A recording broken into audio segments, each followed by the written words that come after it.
Hey everybody, this is Royce here with Gates 3 Designs, and I am back with another episode. So, one for sure way to end your career in architecture. What I mean by that is this. One for sure way that will make you want to quit, make you want to give up, make you feel like you wasted all of your hard work, sweat, tears in school. All the rendering you had to stay up for, and the model making, and staying up late in studio, preparing your project with your team. And teams, you know how it is with teams. Everybody's not on the same page, and no, everybody's not pulling their same weight. And you have to go through all of that, right? You don't want to feel like that was all for nothing. So to avoid that,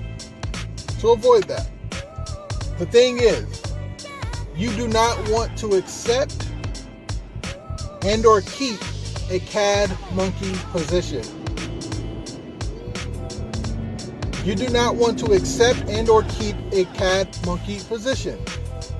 What that means is, here's the thing. Sometimes you don't have a choice. That's all that's on the table for you. You need a job. You need to be in the industry. It's either that or go work at Pizza Hut or something. I don't know. So you got to do what you got to do. I understand that. But you have to figure out how to get into these firms. If you're going on interviews and you're not getting a job into a firm, or you're just not even getting callbacks from a firm, you have to figure out a way. You got to talk to someone. Go talk to some architects, someone, and figure out what's going on. What do I need to work on? Because for one, if you're only good at AutoCAD, that's not a good sign. If your portfolio doesn't show design process and showing you going from, trash modeling or trash design and trash sketches to your final project and showing step by step how you thought through it, it has to show in your portfolio. Then it's going to be harder for you to get into a firm, because that's the type of people they want. They want to mold those type of people to be great designers for their team. But if you accept a CAD monkey position, do not expect to be happy. Now, there might be people who take CAD monkey positions and have a great time. They feel like the money is great. They enjoy what they do. Kudos. But for the most part, if you went to architecture school, I know for a fact, you do not want a CAD monkey position, because you're not going to be able to think. You're not going to be able to utilize your design skills. Everything you were taught is not going to be used. Why do you want that to go to waste? Don't do that to yourself. So if you graduate and CAD monkey positions are knocking down your door, we need you. You have the skill. We'll pay you X amount. We get bonuses every year also. Join the team.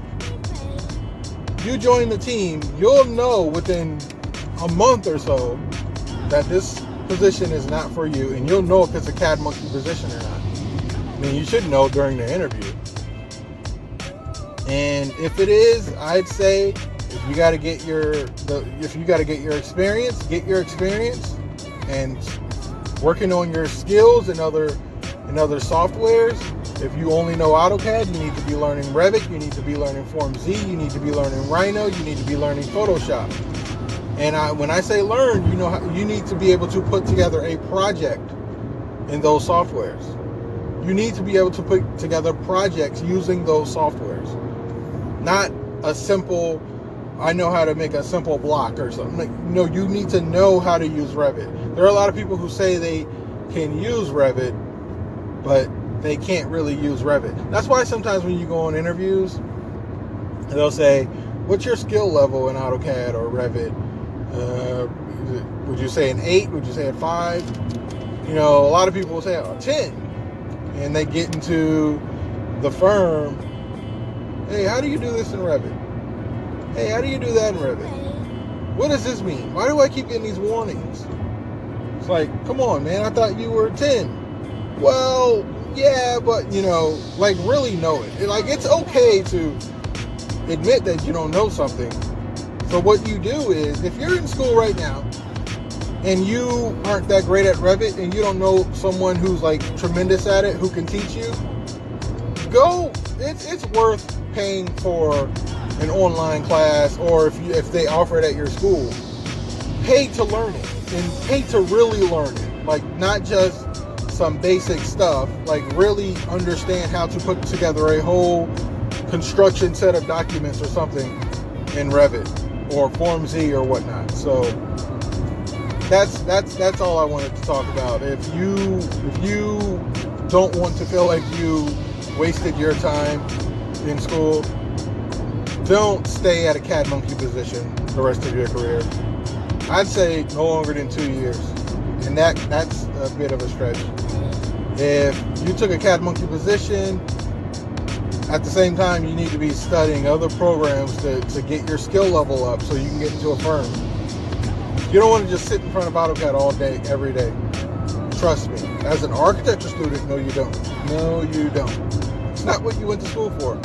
You're not using your brain. You're not using your design skills. Thanks for listening.